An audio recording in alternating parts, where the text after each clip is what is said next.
Originally, I grew up in Maryland. So when I first started, I worked in a nonprofit industry for about 6 years, just doing a lot of online fundraising and nonprofit fundraising materials. And I started out as a graphic designer, entry level, worked my way up to art director for that company. And I just got stuck because design wasn't necessarily, or the way that they thought of it was more in a traditional advertising sense of like copy and art, and the copywriter and creative director was more copy driven versus like graphic design. So basically what I did was I got stuck and I was like, I need to find something else to do that's like going to let me grow and do something different so I can have more engagement and try new things. So looked for a new job and found a job within the CE industry as a senior designer, and took a step down, but I think the work itself was completely different. So it was a lot of packaging instead of, small direct mail and online fundraising type stuff for clients. It was more along the lines of there was packaging, there was marketing, there was trade shows, there was vehicle wraps, there was a little bit of everything. So I was like, okay, I can learn a lot here. So I took that and started in Baltimore in the office for one of the offices there.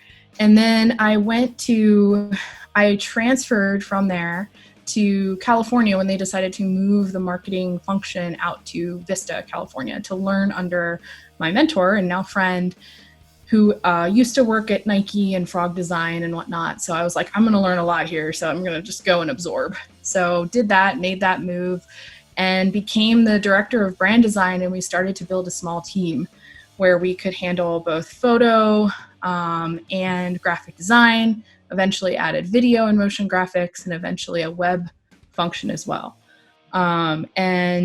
We started with 2 brands and grew into 7 pretty quick. And I worked there for about 6 years too. And ended up leaving there to move to Colorado. My husband got a transfer and I started freelancing and do my own thing for a little while.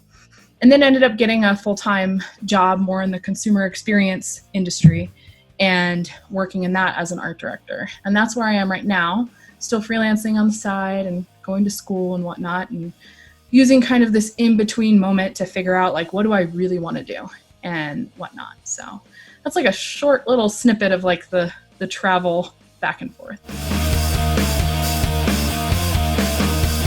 What really inspires me is just kind of like seeing how others function, like what they do, how they tackle problems, having conversations, when I see that there's like holes that need fixing, like I try to go in and be a help.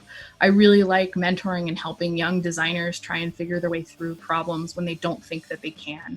So it's because I've been through all the positions I've been through, there's been different political struggles at each place that I've like worked my way through and in one way or another. And I think, I've grown as a leader, as a female, as, a designer, to try and like want to help others to know that they can get out of it too. They don't have to just be, and I mean, there's always going to be people that want to just do the 9 to 5. But for those that feel like they're stifled and can't get anywhere and they're only going to be stuck in this one thing forever, like I really want to tell them like, no, you're not. Like you can get out of it. It just takes some guts, it takes some push, and you can do it. And once you're out, it's kind of like a breath of fresh air. But, when I first started, like I thought about, okay, I either want to be a dolphin trainer or a designer, like do something with art. And I've always like done small things with art. In my free time, I sometimes like sculpt miniatures and stuff like that. So I do a lot of that, but it's just always, I don't know, been very interesting to kind of think that way. And I wouldn't say it's like a direct answer of like, this one thing in my life has inspired me. Like I sometimes think like, I'm not like one of those, I feel like I should have that one thing, but my experience is telling me that it's kind of the journey that becomes partially your inspiration and your experience, because you don't have to have some amazing situation happen to you for you to be like a really empowering leader for others. You don't have to have that one thing that you're just so good at to be, as long as you keep trucking, you keep going through the journey, like you'll find things along the way that kind of spark little bits of, inspiration. I I do a lot of I read the internet a lot. I have a lot of different little groups that I belong to and kind of start conversations to be able to be inspired. I try to sit and learn more from what's going on in the different areas. I would say that travel is something that's a big thing that can become inspiring.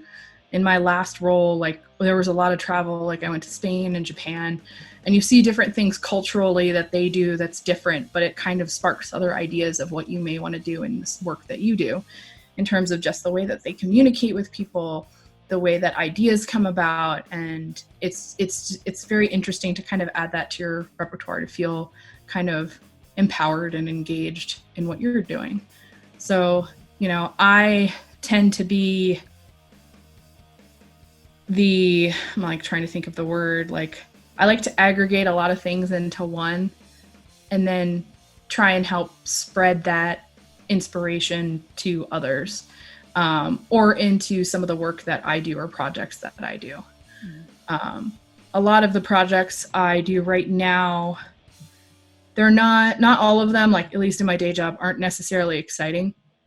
But I will, in micro instances, find little bits of inspiration to help those projects along, to stay engaged, to find little bits of things I can solve and bring to the table that are actually interesting.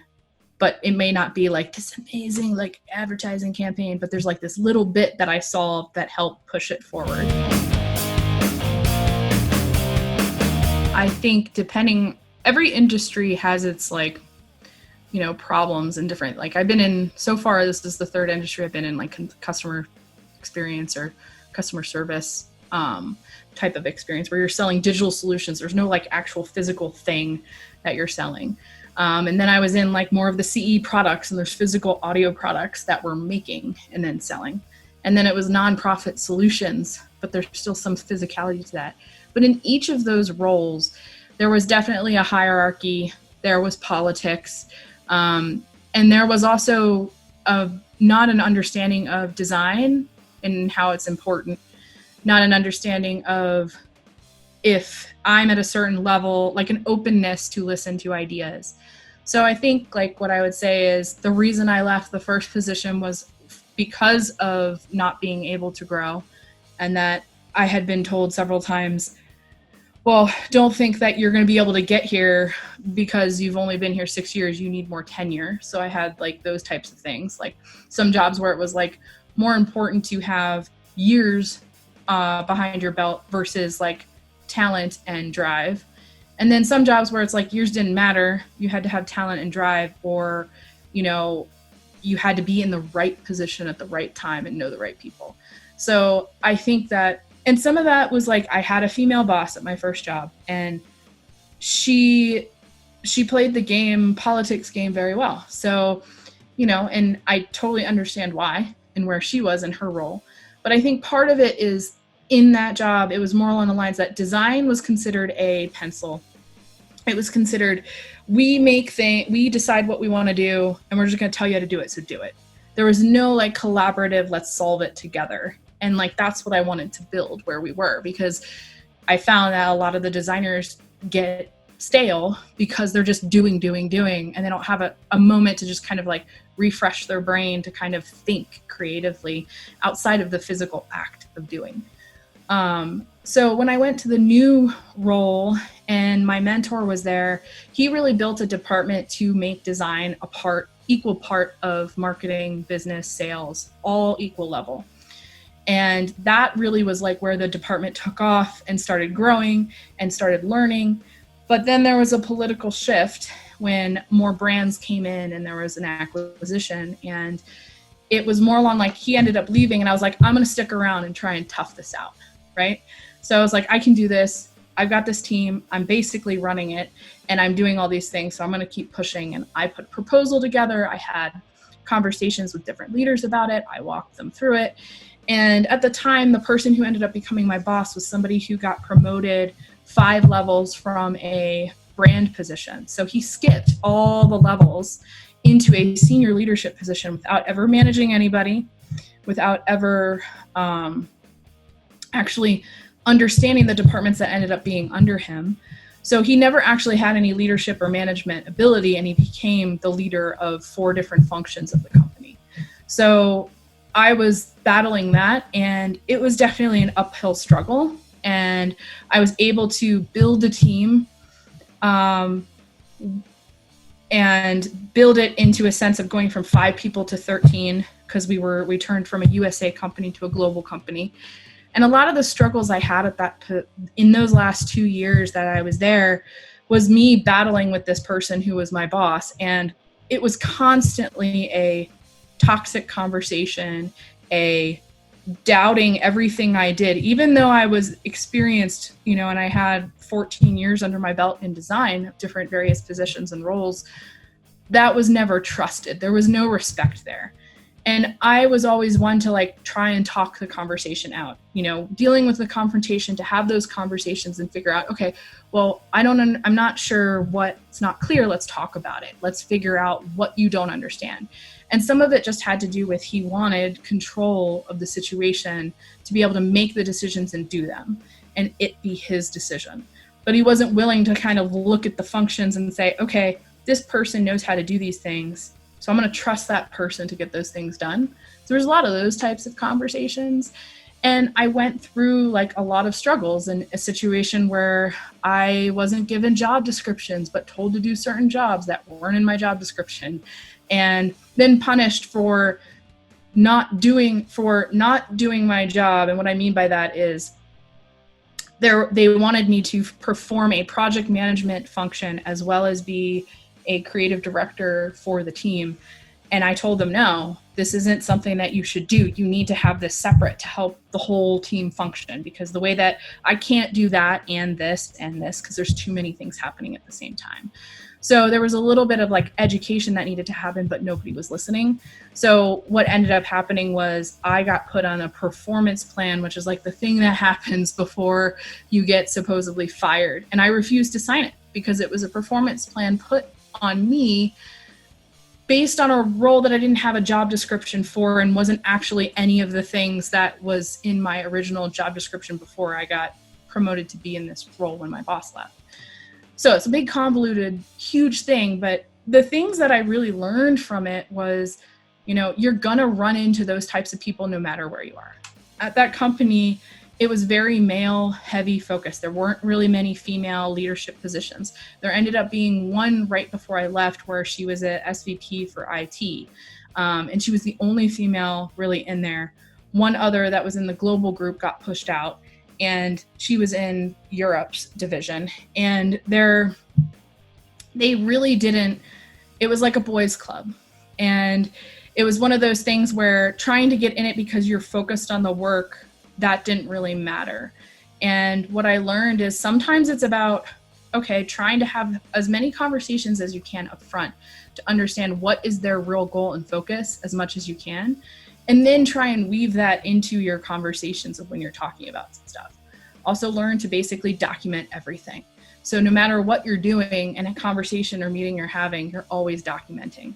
And the biggest thing that was my goal all the time is protecting the team. So no matter what was hitting me, I protected the team. I did not let any of that go under or whine and complain to the team. I really worked hard to make sure they were having a good growing atmosphere while all this other crap was going on.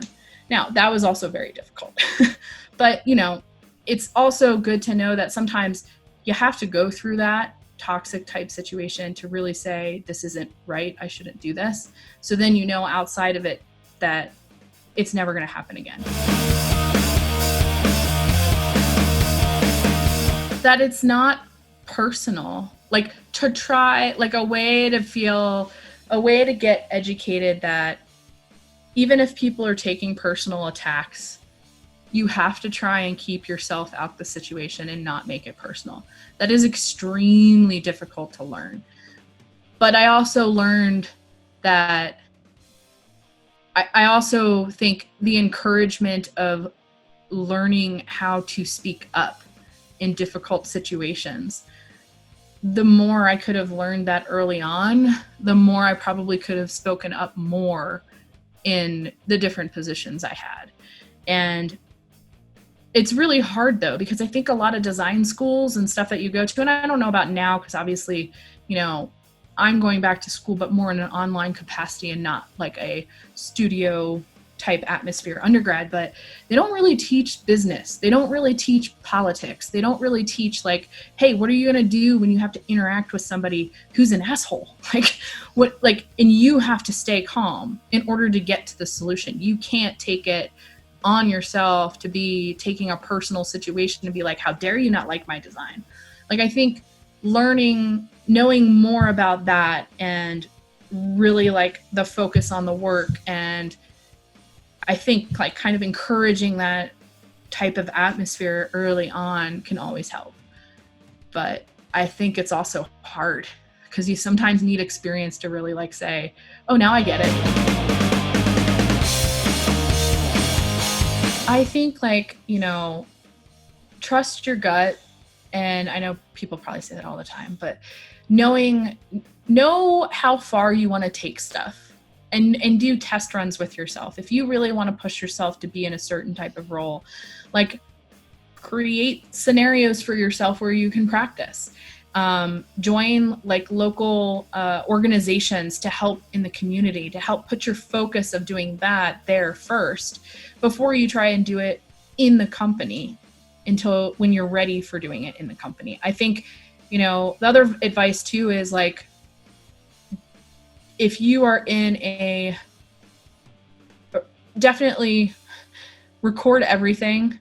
By record, I mean document, you know, email, recap, know your process. So, I mean, these are a lot of things, but it's very highly important for designers, I think more than anything else, to know how to talk about your process and explain it to somebody who doesn't understand, whether that's graphic design, UX, or any other type, industrial design, doesn't matter.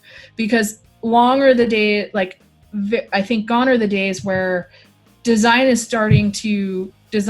so much this is an awesome, beautiful piece that was done and we're just going to take it for what it's worth. It's more of a collaboration, conversation, open forum that it's becoming than I think it ever has before, which is giving it the opportunity to grow and be at the top of companies. And I think that's a really great opportunity for designers and leadership and that collaborative thinking and being able to look at things and see patterns, getting that up in the leadership type or leadership part of other companies. That gives a lot of opportunity for designers to grow. But you're not going to know how to do that well until you know how to explain what you do to somebody who doesn't understand. And that takes practice, like tons of practice. Yeah. So, you know, and lose your ego. If you think that design is easy, and if you're talented at it, and you're just going to go in and kind of run swimming, just don't. Like, it's going to be really hard. It's going to be difficult. It's going to be stressful. And know that going in. So it's not about like, I want to just do these amazing things and it's going to be easy because my parents have always liked everything I've done. It's more along the lines of, okay, it may feel easy, but you may run into difficult situations.